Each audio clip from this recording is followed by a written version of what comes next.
This wasn't cruel. Ultimately, the cats would have been gassed. And you maintained it was cruel. It was cruel and it was unnecessary, and the statute says cruel or unnecessary.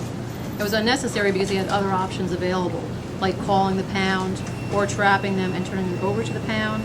There's the statute that we mentioned that was signed actually at the SPCA in Richmond by the governor on February 22nd of this year, saying that it's illegal to euthanize companion animals by gas chamber. The county came down, these are my words, came down on Keith Copey pretty hard, it seems like, for 3 misdemeanors. Do you think that, was Henrico trying to make a statement with this type of prosecution, or do you think you handled it like you would have other misdemeanor cases? We certainly had more public outcry on this one, but we handle all animal cruelty cases the same way. We have others that are pending right now. And so we have done nothing different on this case than we would do for any other animal cruelty case. If it violates the law, we're going to prosecute it. You think you might have conversations with Henrico Police about that email and whether or not when they send an email to make it more, to clarify more about what they mean when they send emails about trapping and removing animals? I think that one sentence email was very easy to understand. It said humanely trap and remove. Since when does that equal kill? It doesn't. And he misconstrued that. That's not their intent. Was it the euthanizing itself that was the issue, or was it the form of euthanization? Both.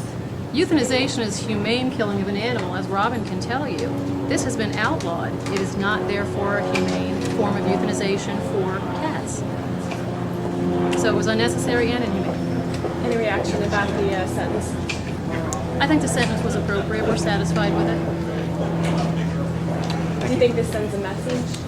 I hope it sends a message to the community in 2 ways. First of all, if people spade and neuter their animals and they don't dump them, we wouldn't have feral cat colonies to begin with. But we do. Now there have been a lot of opinions, but by the Virginia Code, they are considered to be companion animals. They're no different than a house cat, and they shouldn't be treated any differently. And actions like this were illegal, and we're going to prosecute them. And the fact is he just didn't have the authority to do what he did. Didn't have the authority and had the expertise and training and should have known better. Thank you. No, we would have tried it anyway. I think the public opinions on the matter led to a lot of confusion, and we hope that was clarified today.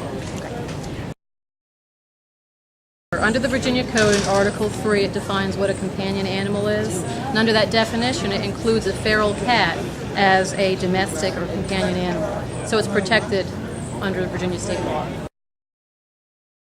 For example, this colony was being monitored and taken care of by SOS on a regular basis. So these animals had shots, had rabies shots, and were being fed and monitored.